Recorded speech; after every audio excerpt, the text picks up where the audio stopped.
اخويا ثول مول الشونتي ولا المهندس، شنو المشكل اخويا؟ علاش وقف البني؟ ما كاينش الخدام دابا الافريقي كيخدم 300 درهم 400 درهم في النهار، حفار شي ضرب 8 السوايع يعني 40 اورو، بغا تمشي تبدل بلادك على 60 اورو نتايا 40 اورو كيخدموا بها دابا تيخدموا بها في لي شونتي. يقول أفلاطون: لو أمطرت السماء الحرية لوجدت العبيد يرفع المظلات، لأنه يريد أن يظل عبيد لا يريد الحرية. وهذا ما يقوله هذا الطبال الذي يكذب أمام الشعب المغربي، يقول أن في المغرب يوجد العمل ب 400 درهم في النهار، ولكن الشعب المغربي لا يريد العمل. الشباب المغربي يريد الهجرة والمغادرة. نحن لا نشجع على الهجرة أبدا أبدا. هجرة غير شرعية لا أحد ولا أحد يشجع عليها، ولا أحد يشجع الآخر على إلقاء نفسه في التهلكة، لا أبدا. لا أحد يشجع على الهجرة السرية. لكن لماذا تكذب على الناس؟ لماذا تكذب على الشعب المغربي وهو يعلم حقيقة الأمر؟ هو يعيش في المغرب ويعلم يقينا الأجور الزاهدة في المغرب، الأجور الضعيفة في المغرب. لا يوجد هذا الثمن الذي يتحدث عنه هذا الشخص إلا في القطاعات الأخرى.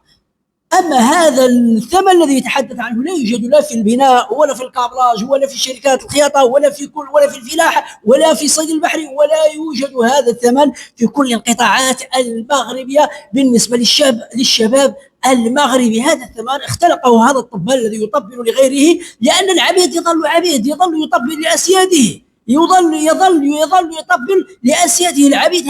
هذا هو العمل دياله، هذا هو شغل العبيد، يطبل فقط، يطبل لسيده. وهذا ما يفعله هذا الشخص، يطبل لأسياده. أما هذا الواقع والحقيقة لا يوجد في المغرب أبدا هذا الثمن الذي يتحدث عنه هذا الشخص الذي قال في المغرب يوجد عمال أفارقة يشتغلون ب 400 درهم النهار. 400 درهم دابا أنا غادي نرجع ونشتغل أنا ب 400 درهم في المغرب، دابا نرجع، ماشي غدا، دابا نرجع نشتغل ب 400 درهم في المغرب في النهار.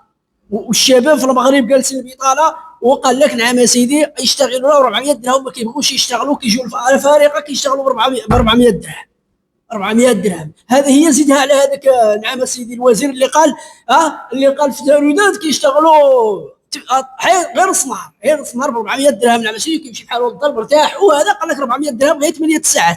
حنا كنا كنشتغلوا في شركه ترى معاك، كنا كنشتغلوا في الشركه 12 14 ساعه، ويلا كتوصل 2500 درهم 2700 درهم، 12 ساعه و13 و14 و16 ساعه اشتغلنا وما وصلناش ل 3500 درهم. 17 ساعه وما كناش كنوصلوا ل 3500 درهم.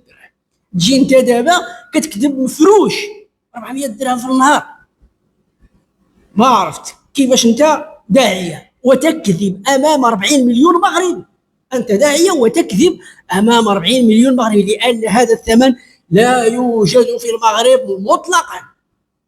لا يوجد في المغرب هذا الثمن إلا لأصحاب والسويات الأخرى. أنا أتحدث عن الطبقة المتوسطة والفقيرة والكادحة، يعني العمل، الناس اللي يشتغلوا في الفلاحة ويشتغلون في البناء ويشتغلون في الشركات في الكابلاج والخياطة وغير ذلك. أتحدث عن هؤلاء، وهو تحدث عن جميع الطبقات. فلأن اليد العامله في المغرب نعم سيدي 400 درهم في المغرب. اعطونا في التعليقات واش اللي قال هذا الداعيه اللي دعا على سيدي رب العالمين هذا الثمن هذا كاين في المغرب.